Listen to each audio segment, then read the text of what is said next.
Welcome to our Fireside Chat with Mickey Gubman. Hi, Mickey. Hi, how are you, Kathy? I'm excellent. How about yourself? I'm great. Thanks for having me here. Thank you for coming. It took us a while to get you, but we did. Yeah, you must be popular busy. guy. You must be busy Yeah. with those coaching gigs. I am. Thank you. Yeah. So let's talk a little bit about that. What Sure. do you do as a coach, and how does it all work? Well, as a coach, what I do is I lead my clients through a journey, if you will, through building their processes, determining their strategies, figuring out what we need to do to grow their business, not only revenues, but profitability, and establishing the goals and objectives to get them there. We'll also look at how they are managing with their people, making sure they hang on to people. That's always good. And me being in staffing, that's what the challenges are, right? When Absolutely. you have all these things going at one time, you tend to forget the most important thing, which is sometimes the people. Yeah, it's very true. It's very So true. let's talk about how you became so good at all this. Well, my history goes back to working in the corporate world, and I was with a company for 30 years. I worked in a variety of different divisions, primarily outside of the United States, with a big focus on Latin America. And I would be setting up small distributors and helping them build their processes and systems so that they're successful. Oh my gosh, that's perfect. And where were you born? I was born in Montevideo, Uruguay. My mother language is Spanish. So I grew up in a bilingual home. My mother speaking Spanish, my father speaking English, so we got them both. Oh, that's neat. That was very original clever. Spanglish. I love Spanglish. Yeah. But I always like it when you learn that language, right? Because it's so sad when you see someone who's grown up and they said you can learn it, right? And it's such an asset to have these days. Yes. So let's talk a little bit about the community that you serve in as a coach. Well, I serve a broad community, but I really do enjoy serving the Hispanic community. Okay. And the Hispanic community tends to be a bit underserved. Now, there aren't a lot of coaches that are bilingual. Right. And that is part of it. There is a bit of a trust issue as people are reaching out. If they can't communicate with you in the language that they're most comfortable in, then they're not going to seek out the coaching. I like to seek them out and help them out best I can. And so when you do, are there certain things that you see, maybe the top one or two challenges that you can share with us for people who are listening today that may not know what a coach really spot checks? Yes, first thing I'm going to look at is I'm going to look at the financials. The financials. Now, the P&L, no, not those. Yeah, we'll look at those. The P&L doesn't tell the whole story. We have to dig deeper. We have to look at balance sheets. We have to look at cash flow analyses as we're working with small businesses. Many times they're going to look at the P&L and say, look, business looks great, but we have no money in the bank. Yes. Well, we have to figure that part out and why that's the case.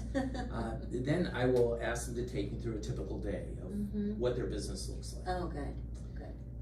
We'll take some notes, we'll determine some clarity, I'll do some assessments to realize on my side what might be that low-hanging fruit that we can go after first. Yes.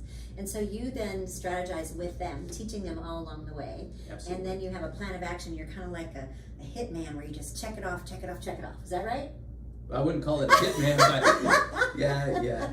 We'll look for those targets. Yeah. All right. Yeah. I just know you're very driven. Yes. And there's nobody that gets killed in the meantime, right? Yeah. You know, I used to tell my salespeople as they were learning, make mistakes, because we all make mistakes when we learn from them. I told them they always have two parachutes. One of them won't open, it's to scare them. The second one, if it doesn't open, I'll be down there to catch them. They'll get bumped and bruised, but I'm not going to let them. I love that. That's excellent. I would feel very secure going up there in the plane with you then. Because I know something's going to happen and you're going to be there for me, so that's good. So tell us a little bit about COVID and how that's changed your practice, if at all.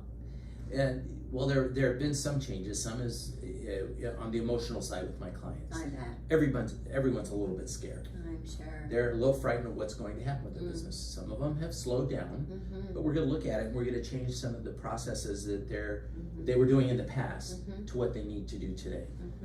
If I may share an example. Please, yes. I have a client that does windows, doors, and siding.